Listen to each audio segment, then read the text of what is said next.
The confirmation reached Charles quietly, but there was nothing quiet about what it meant. After years of sealed boxes, restricted inventories, and unanswered questions surrounding Diana's private material, palace archivists had reached a conclusion that could no longer be softened. A protected collection of her personal files had been sealed specifically for William. Charles read the confirmation once, then again, and almost immediately, one name entered the center of the storm: Camilla. Before we go deeper into what this really means for the royal family, make sure to subscribe so you don't miss a single update. Charles lowered the archivist's written confirmation and stared across the room at Camilla. The archive, meaning a protected collection of historical records kept under specific access conditions, was not ordinary palace paperwork. Diana's letters, personal notes, and family records had been preserved under restrictions attached to the deposit, and those restrictions named William as the person entitled to control access. That detail changed everything. It meant the files were not merely connected to Diana, they had been deliberately placed beyond the wider royal household's reach. Camilla understood the danger before Charles finished speaking. He asked one question, without anger. When had she first learned that William was the designated recipient? She did not answer immediately.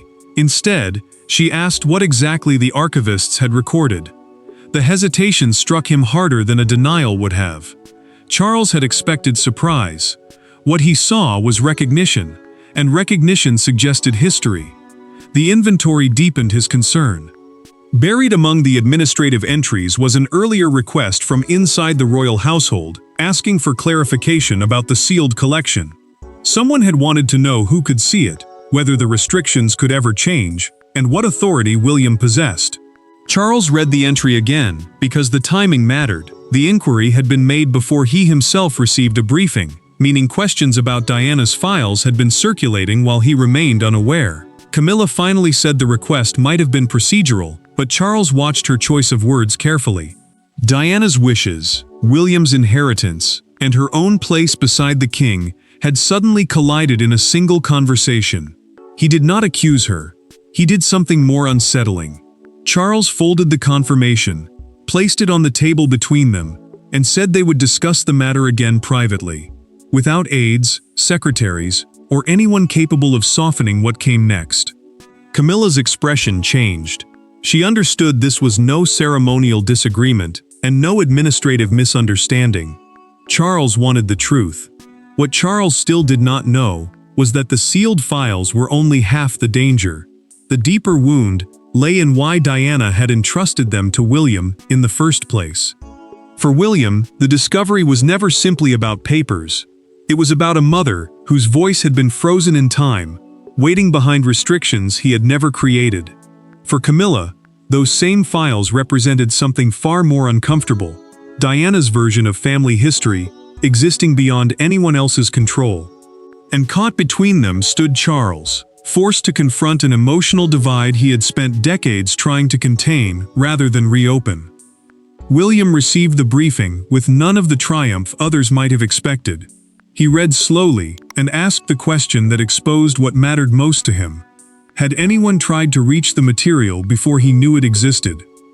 The collection was a restricted private archive, meaning personal records preserved under conditions that limit who may see them and when. For him, those conditions mattered, because Diana's letters and notes were not simply historical objects. They were fragments of a mother speaking beyond time, perhaps about her sons, the pressures surrounding them, and the future she feared they would inherit. Charles understood why that question cut so deeply. As William's father, he could not dismiss a boundary Diana had created for her eldest son.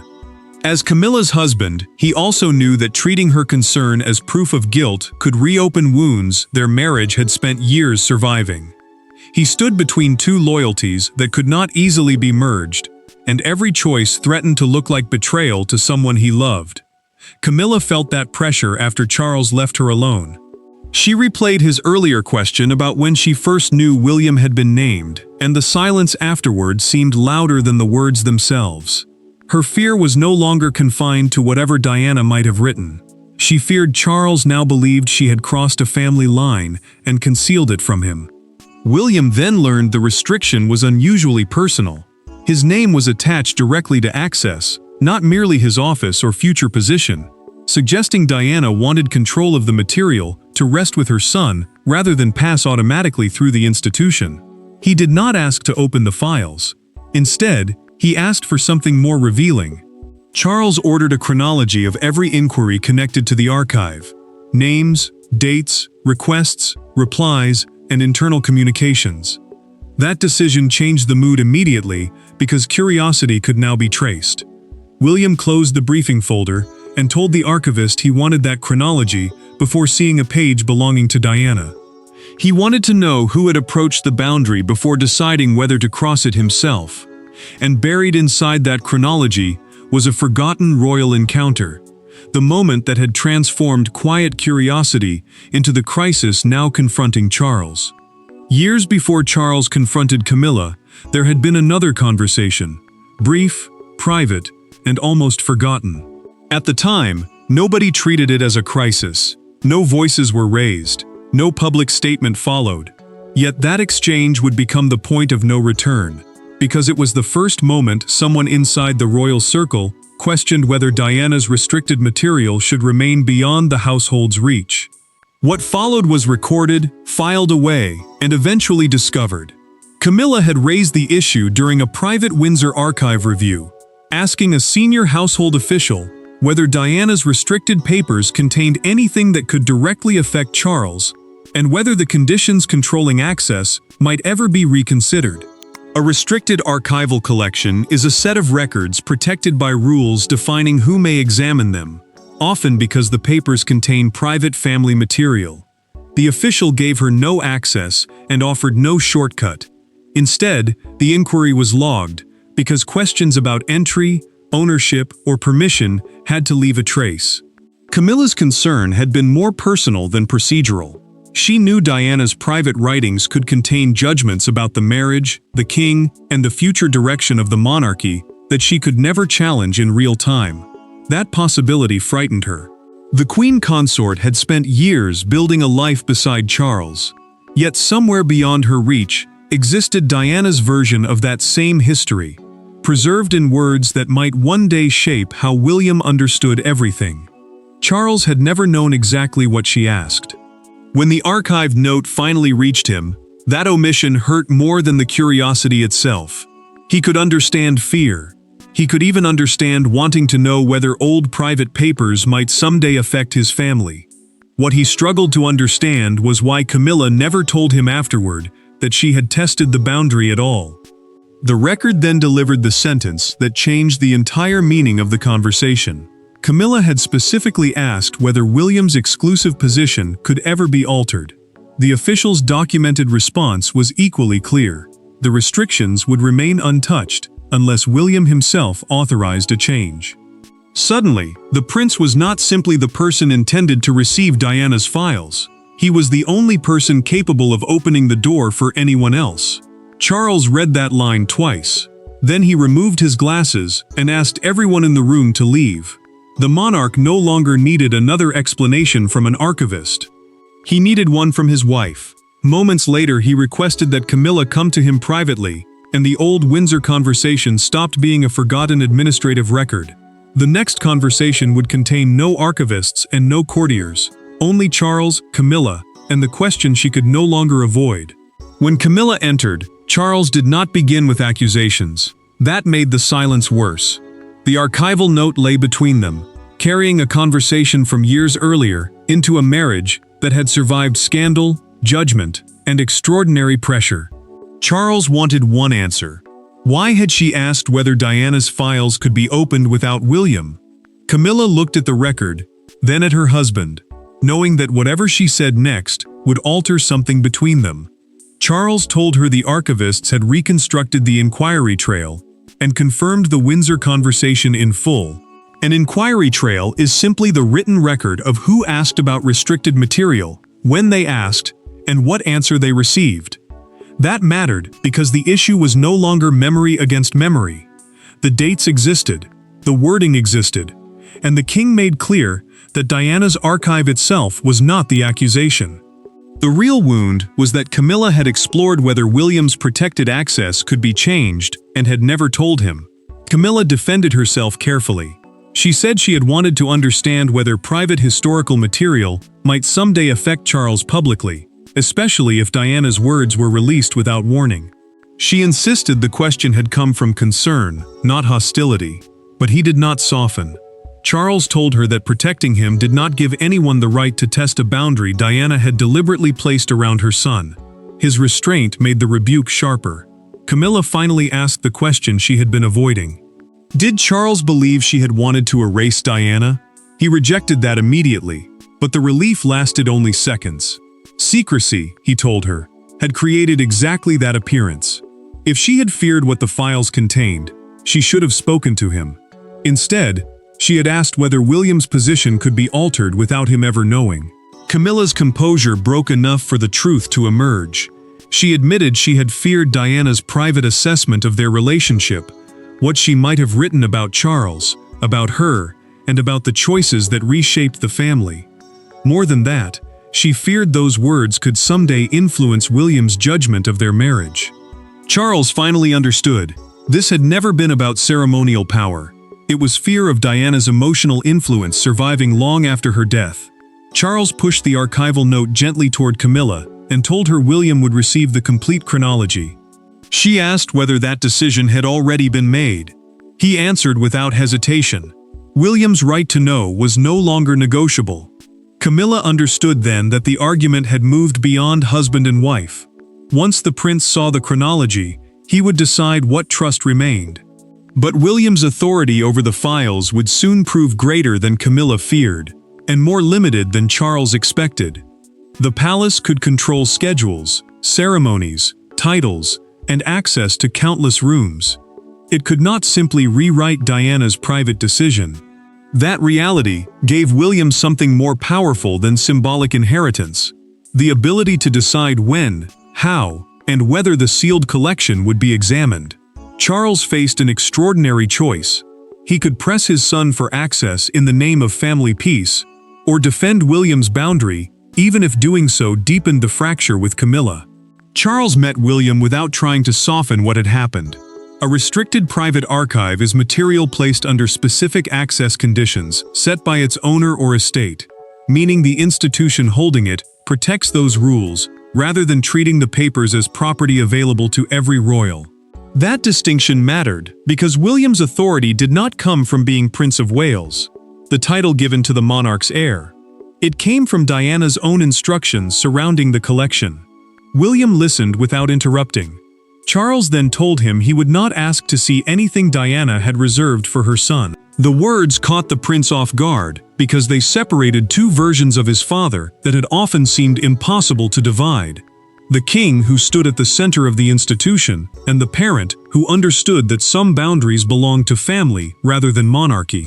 For William, that distinction carried more weight than any formal declaration. William admitted the attempted inquiry troubled him deeply. What unsettled him was not simple curiosity, but the possibility that people had discussed changing the restrictions without involving him. Even so, he refused to turn Diana's archive into a weapon against Camilla. He would not open private letters merely to search for something damaging. That restraint changed the emotional balance of the crisis.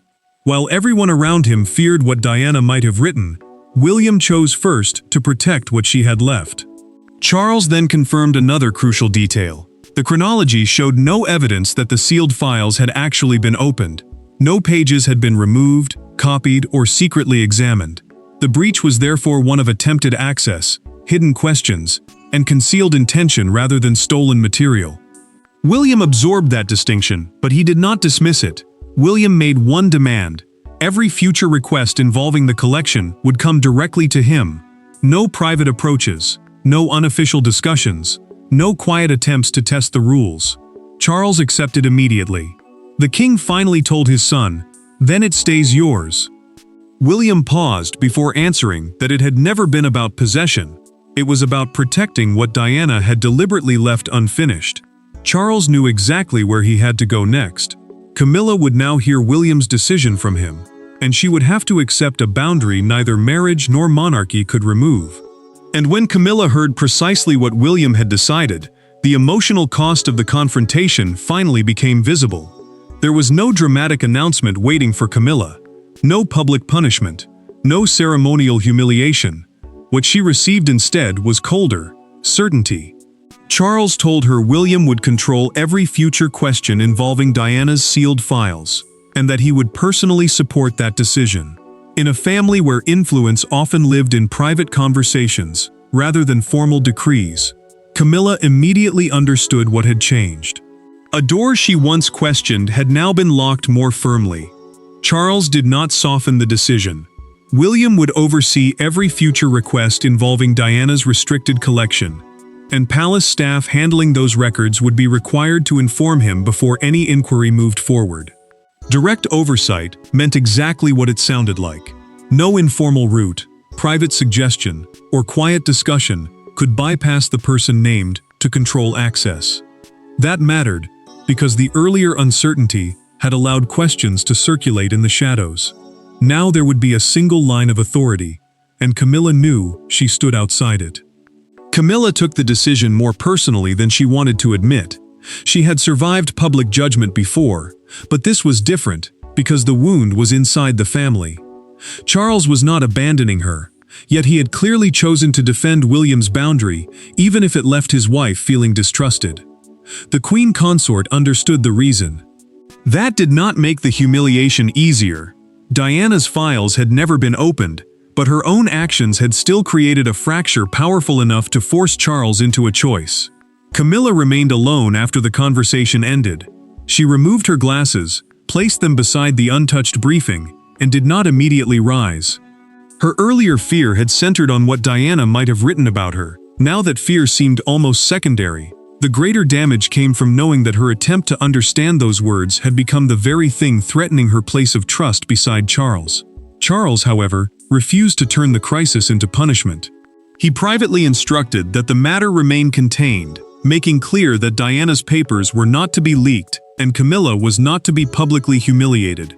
William made an equally unexpected choice. He rejected any suggestion that he should open the archive while emotions were running high. The prince would not search his mother's private words for ammunition, simply because others expected an explosive revelation.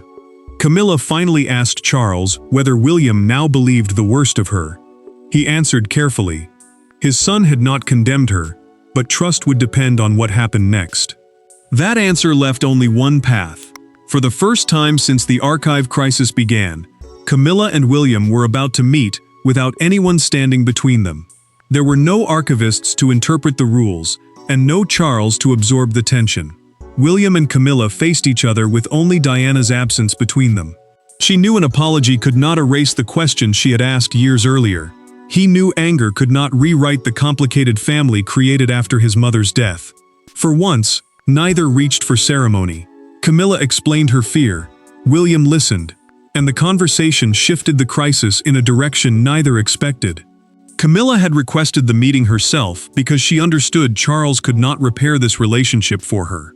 A written acknowledgement, meaning a formal statement accepting a specific condition without reopening the dispute, had already been prepared in principle.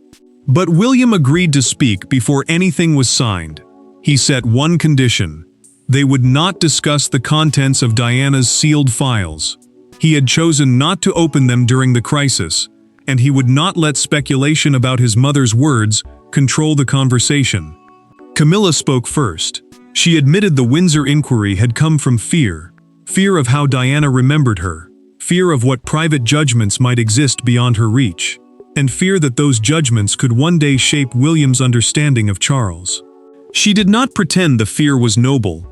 She told the prince it had grown from years of knowing that Diana's memory would always carry emotional force inside the family.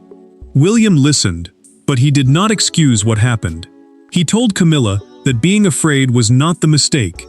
The mistake was trying to discover whether a boundary created by his mother could be changed without speaking to him. That distinction mattered, because the sealed archive was not merely about privacy. For him, it was about whether Diana's final instructions could be respected, even when respecting them made other people uncomfortable. Camilla then made the choice William had not expected. She said she would sign a written acknowledgement, confirming she had no claim to the collection and would never ask for the access conditions to be reconsidered again. William did not respond with instant forgiveness. He did something quieter. He accepted the commitment as enough to close the dispute over access, while making clear that trust would return through actions, not one conversation. Camilla rose to leave, then stopped. She told William she finally understood why some things belonging to Diana had to remain his alone. The prince paused before quietly thanking her. It was not warmth, not yet, but it was the first softened exchange since the crisis began. Their private agreement had prevented the family dispute from becoming something far worse. The family had finally lowered its voices just as the outside world began raising its own. By morning, a private archival dispute had become a national royal drama. The story no longer belonged only to Charles, Camilla, or William.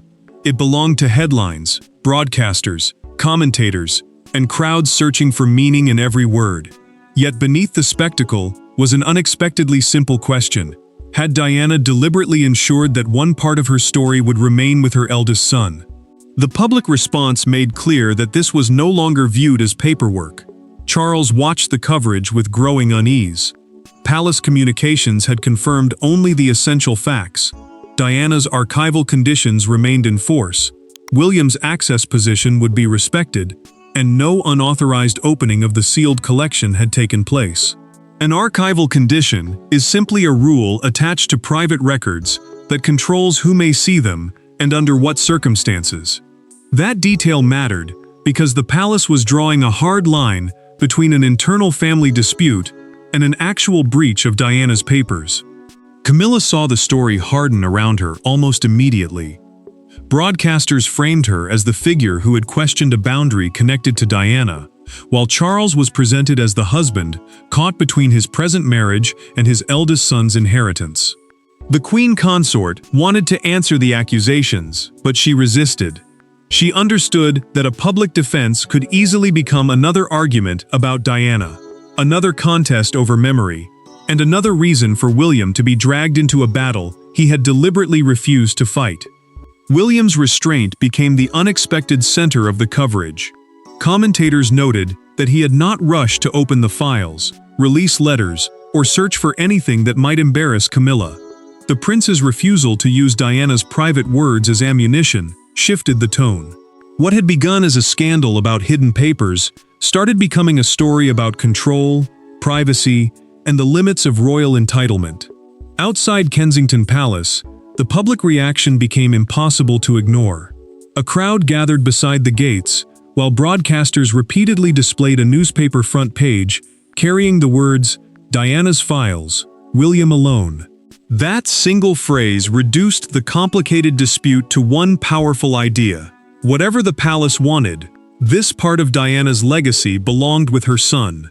William saw the headline before leaving for an engagement. He folded the newspaper inward and told an aide there would be no response beyond the archival statement. No retaliation, no dramatic disclosure, no attempt to win the public argument. That refusal changed everything.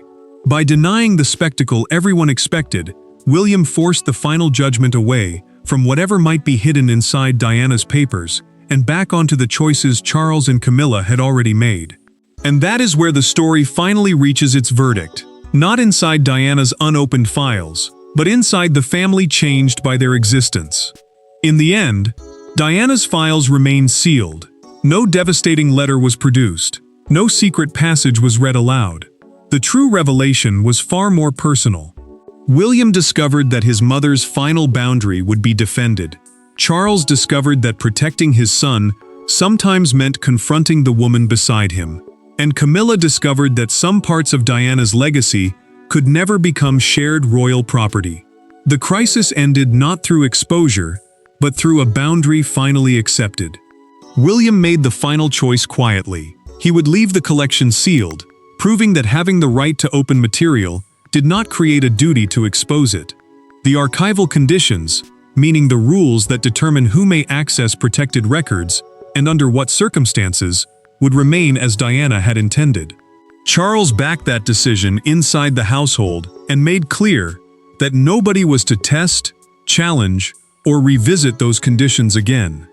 Camilla honored the commitment she had made. She provided the written acknowledgement, confirming that she would not seek access to the collection or ask for William's position to be reconsidered. She accepted it as recognition of a boundary she should never have questioned. The crisis was ending without exile, revenge, or another public family war. Charles spoke with Camilla after the tension had faded. He did not pretend the breach of trust had never happened, but neither did he allow one mistake to define their marriage. The king made clear that trust could survive only with sharper limits and greater honesty. She accepted that reality. Their relationship endured, but the line around Diana's private legacy was now permanent. William refused to punish Camilla beyond enforcing that line. He would not use his mother's words as ammunition against her, and he would not open the archives simply to satisfy curiosity. The prince understood that restraint gave him something greater than victory, control without cruelty. That restraint became the final measure of his authority quietly. Diana's influence did not depend on a shocking sentence hidden inside a box. It lived in the choices she had made, and in the respect those choices still demanded. Charles met William privately one final time and confirmed the chronology was closed. He told his son nobody would approach the archive around him again. William nodded, took the final record, and left without requesting the sealed boxes. The files stayed closed, but the message they delivered was unmistakable. Diana had chosen William to guard this part of her story, and when that choice was finally tested, even the king refused to overturn it. Thanks for watching. Please don't forget to like and subscribe, and we will see you in next one.